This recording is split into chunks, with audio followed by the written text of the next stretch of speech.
বন্ধুরা কেমন আছেন? আজকে নতুন একটি টপিক নিয়ে আলোচনা করব। আমরা যারা ফটোশপে কাজ করি বা স্টুডিও দোকান আছে, আমরা একটি টেকনিক জানি না যে ভাঁজকৃত কাগজ কিভাবে ফ্রেশ কাগজের মতো করা যায়। অনেক সময় অনেক প্রয়োজনীয় ডকুমেন্ট ভুলবশত ভাঁজ হয়ে যায়, ফটোকপি ভালো হয় না, বা স্ক্যান করার পরও যখন আমরা প্রিন্ট দেই তখন দাগ থেকে যায়, শুধুমাত্র টেকনিকটি না জানার কারণে। আমি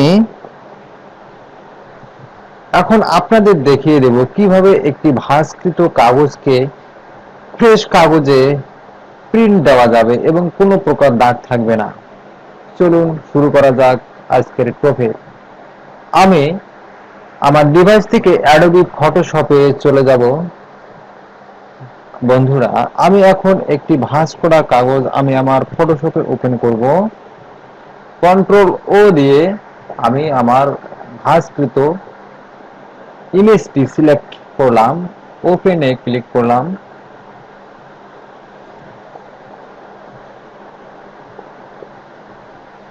একটু সময় লাগবে। চলে এসেছে আমাদের ফাইলটি। বন্ধুরা দেখুন, এখানে অনেক ভাঁজ, এবং এই অবস্থায় যদি আমরা ফটোকপি করতে চাই অনেক দাগ থাকবে। যদি প্রিন্ট করতে চাই তো নিচে যে দাগগুলো দেখতেছেন আপনারা, এই নিচে দাগগুলো থাকবে। যখন আমরা প্রিন্ট দেব তখন এই দাগগুলো থাকবে। আমরা চাচ্ছি যে এই ফটোশপ দিয়ে এই দাগগুলো যেন না থাকে, একদম ফ্রেশ কাগজের মতো হয়ে যায়, তাই না বন্ধুরা? কিন্তু আমরা এই কৌশলটা জানি না কিভাবে কি করতে হবে।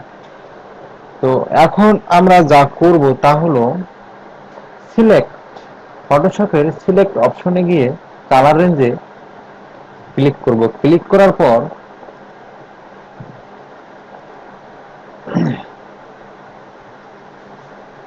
আই ড্রপ বাটনে ক্লিক করব। আই ড্রপ টুলে নো করে দেব আগে। আই ড্রপ টুলে ক্লিক করার পর আমরা লেখাগুলো সিলেক্ট করব। বন্ধুরা, আমি একটু জুম করে নিচ্ছি। জুম করে নিলে সিলেক্ট করতে সুবিধা হবে। এই যে সিলেক্ট করলাম, বিভিন্ন জায়গায় মাউসের কার্সর রেখে এভাবে আমরা সিলেক্ট করতে পারি।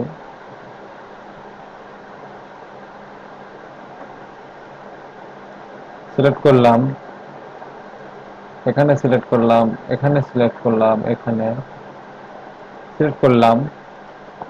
বিভিন্ন জায়গায় কাগজটার বিভিন্ন জায়গাতে আমরা বিভিন্ন জায়গায় ক্লিক করে এর শর্ট গুলো নিয়ে নেব আমরা। ঠিক আছে বন্ধুরা, নিয়ে নিচ্ছি। দেখুন, নিয়ে নিচ্ছি এবং নিচের দিক থেকে কিছু নিতে হবে।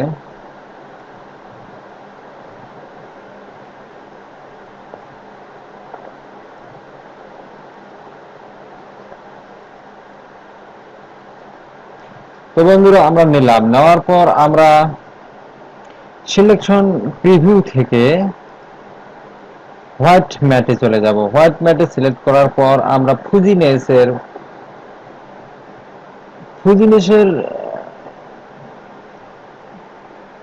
পরিমাপ বাড়িয়ে দেব। আমরা একটু ছোট করে নিচ্ছি ইমেজটা। ফুজিনেসের পরিমাপ আরেকটু বাড়িয়ে দিলাম বন্ধুরা।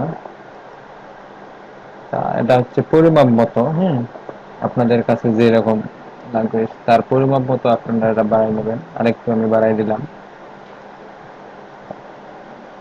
এখন আমরা ওকে ক্লিক করব বন্ধুরা।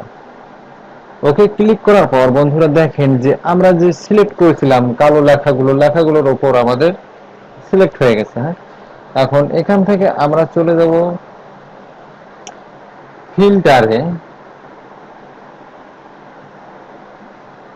সরি বন্ধুরা, ফিল্টারে না, ইনভার্সে চলে যাব। সিলেক্ট অপশন থেকে ইনভার্সে ক্লিক করার পর আমাদের সিলেকশন অপশনটা চলে গেছে ব্যাকগ্রাউন্ডে। ঠিক আছে, আমরা ব্যাকগ্রাউন্ডটা চেঞ্জ করব। এই জন্য আমরা কালার বক্সে চলে যাব। কালার বক্সে যেহেতু আমরা কাগজটা চেঞ্জ করব, এটা হোয়াইট দেব, আমাদের হোয়াইট কাগজ, তাই আমরা এখানে ক্লিক করলাম, ক্লিক করার পর আমরা এখান থেকে আমাদের হোয়াইট কালারটা সিলেক্ট করলাম। সিলেক্ট করার পর বন্ধুরা কন্ট্রোল প্লাস ব্যাক স্পেস চাপ দেব।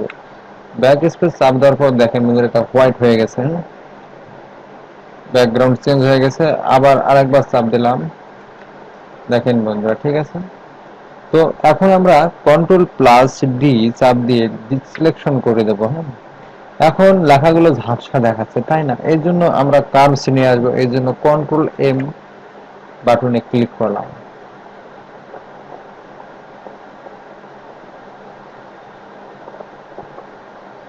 বা আমরা অন্য সিস্টেমও নিয়ে আসতে পারি। কন্ট্রোল এম যাকে কার্ভ বলে, এই যে ইমেজ থেকে অ্যাডজাস্টমেন্ট থেকে আমরা চলে যাব কার্ভস। শর্টকাট কি হচ্ছে কন্ট্রোল প্লাস এম। চলে আসলো। এখন আমরা চাচ্ছি যে লেখাগুলো কালো হয়ে যায়। বন্ধুরা দেখেন লেখা কালো হয়ে গেছে। হুম, লেখা অনেকটাই কালো হয়ে গেছে।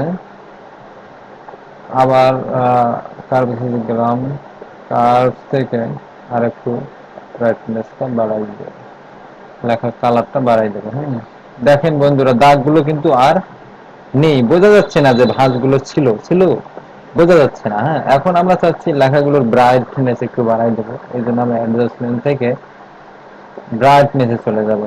আমরা কন্ট্রাস্ট একটু বাড়াই দেব, ব্রাইটনেস অল্প একটু কমাই দেবো, আর একটু বাড়াই দেবো। তো বন্ধুরা আপনারা আপনাদের সুবিধা মতো এটা করবেন। দেখেন বন্ধুরা খুব সহজেই আমরা ভাঁজকৃত কাগজকে একটি ফ্রেশ কাগজে নিয়ে আসলাম। জুম করতেছি, দেখেন এখন কোনো প্রকার দাগ বোঝা যাচ্ছে না যে ভাঁজ পড়েছিল কাগজটাতে। ভিডিওটি ভালো লাগলে অবশ্যই চ্যানেলটি সাবস্ক্রাইব করবেন, লাইক করবেন, নোটিফিকেশন বাটনটি অবশ্যই চাপ দিয়ে রাখবেন। ভিডিও আপলোড দেওয়ার সাথে সাথেই পরবর্তী ভিডিওগুলোর নোটিফিকেশন পেয়ে যাবেন বন্ধুরা। ধন্যবাদ, আজকে এ পর্যন্তই।